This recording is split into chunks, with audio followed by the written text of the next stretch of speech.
சகோதரர் பக்தசிங் அவர்களின் ஊழியத்திலிருந்து விடாய்த்துவனுக்கு ஏற்ற வார்த்தைகள் ஏப்ரல் மாதம் 12ஆம் தேதி. இப்போதும் உங்களில் இன்றைய தினம் கர்த்தருக்கு தன் கை காணிக்கைகளை செலுத்த மனப்பூர்வமானவர்கள் யார் என்றான். 1 நாளாகமத்தின் புஸ்தகம் 29வது அதிகாரம் 5வது வசனம். ஏப்ரல் மாதம் 1932ஆம் ஆண்டு நான் கனடாவில் உள்ள வான்குவார் என்ற இடத்தில் இருந்தேன். ஒருவர் இந்தியாவில் நடக்கிற கிறிஸ்தவ ஊழியங்களை குறித்து என்னிடம் கேட்டார். எனக்கு எதுவும் தெரியாது, ஆனால் அங்கு மிஷனரிகளை குறித்து தவறான கருத்து என்னிடம் காணப்பட்டது. நான் வீட்டிற்கு சென்றவுடன் ஜெபிக்கவில்லை. அப்பொழுது கர்த்தரின் சத்தத்தை கேட்டேன். என் ஊழியர்களை குறித்து குற்றம் சுமத்த நீ யார்? நீ என்ன செய்தா என்றார். நான் சொன்னேன், நான் ஊழியத்திற்கு முற்றிலும் தகுதியற்றவன், அதன் நிமித்தமே நான் ஊழியத்திற்கு பணம் தருகிறேன் என்றேன். நீரோ மறுக்கிறீர். ஆனால் ஆண்டவர் சொன்னார், நீதான் எனக்கு வேண்டும். அப்படியானால் எனக்கு என்று எந்த தெரிந்து கொள்ளுதலும் இல்லை. உலகின் எந்த பகுதியிலும் என்னை அனுப்பும், நான் போகிறேன். இனி கேள்வி எதுவும் கேட்க மாட்டேன், குறை ஒருபோதும் சொல்ல மாட்டேன். குளிரான தனிமையான இடம் என்றாலும் நான் போகிறேன் என்றேன். ஆண்டவரிடம் நிபந்தனைகளை விதிக்க நமக்கு எந்த உரிமையும் கிடையாது. அவர் ராஜரீகம் செய்கிறவராயிருக்கிறார். எல்லா உரிமையும் அவருக்கே உண்டு. உண்மையான உடன் ஊழியனாய் கேள்வி எதுவும் கேட்காமல் அவர் சத்தத்திற்கு கீழ்ப்படிந்து காணப்பட வேண்டும். ஆண்டவர் சொன்னார், 3 நிபந்தனைகளுக்கு உட்பட்டு நான் உன்னை ஊழியத்திற்கு அங்கீகரிப்பேன். முதலாவதாக, பஞ்சாபில் இருக்கிற உன் வீட்டின் முழு சொத்துரிமையையும் நீ விட்டுவிட வேண்டும். உன்னுடைய தேவையை பற்றி யாரிடமும் மறைமுகமாக கூட தெரியப்படுத்தக்கூடாது. 2வதாக, எந்த ஒரு ஸ்தாபனத்தோடு சேரக்கூடாது. நான் அனுப்பும் இடத்திற்கு நீ போக வேண்டும்.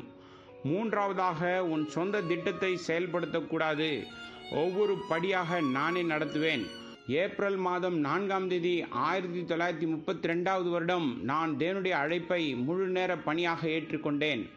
நான் என்ன செய்வது, எப்படி பேசுவது, எங்கு போவது என எனக்கு தெரியாது. ஆனால் தேவன் எல்லாவற்றையும் அறிந்திருந்தார். நாம் தேவனுடைய உடன் ஊழியராய் காணப்பட வேண்டுமென்றால் உடனடியாக நாம் கீழ்ப்படிய வேண்டும். அப்பொழுது அவர் என்ன வேலை நம்முடையது என்று தெளிவுபடுத்துவார். எனக்கு 5 வருடமானது தேவன் என்ன பணி எனக்காக வைத்திருக்கிறார் என்பதை நான் உணர. தொடக்க காலத்தில் நான் கைப்பிரதி ஊழியத்தை மட்டுமே செய்து வந்தேன். படிப்படியாக தேவன் என்னை நடத்தினார். இன்று நான் அவர் உடன் ஊழியன், கூட்டாளி, அவருடைய சாட்சியாக, வாயாக, ஊழியராய் நன்றியுள்ளவனாயிருக்கிறேன். பிற்பாடு பல துன்பங்கள், பாடுகள் வழியாக செல்ல வேண்டியிருந்தது. அடுத்த வேளை உணவு இல்லை, வீடு இல்லை, நெடுந்தூரம் கர்த்தரின் பணிக்காக நடக்க வேண்டியவைகள் இருந்தது. இவைகள் யாவும் பொற்காலங்கள். தேவனுடைய வீட்டின் வேலையில் எல்லாருக்கும் பங்கு உண்டு. அவர்கள் யாராக இருந்தாலும், இயலாதவர்களாகவோ, பலவீனர்களாகவோ, காது கேளாதவர்களாகவோ, ஊமையார்களாகவோ இருந்தாலும், நீங்கள் சித்தமுள்ளவராயிருந்தால் தேவன் உங்களை பயன்படுத்துவார். அநேகர் உன் சம்பளம் என்ன, யார் தருவார்கள் என்று கேட்பார்கள். என்னுடைய பதில் மிகவும் அதிகம். மீண்டும் 500 ரூபாயா இல்லது 1000 ரூபாயா என்று கேட்பார்கள். நான் சொல்வேன், மிக மிக அதிகம். திரும்பியும் கேட்பார்கள், 10,000 ரூபாயா?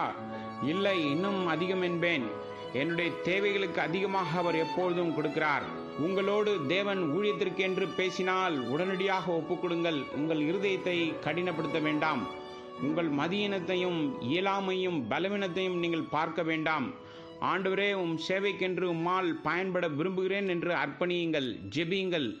உங்களை உடன் ஊழியராய் விசுவாசத்தால் அவர் உங்களுக்கு என்ன செய்ய வேண்டும் என்று விரும்புகிறாரோ அதை காண்பிப்பார். அநேகர் கூட்டங்களுக்கென்று சென்று பாடுவார்கள், செய்தியின் வேளையில் தூங்குவார்கள், அப்படியே போய் வருவார்கள், அவ்வளவுதான்.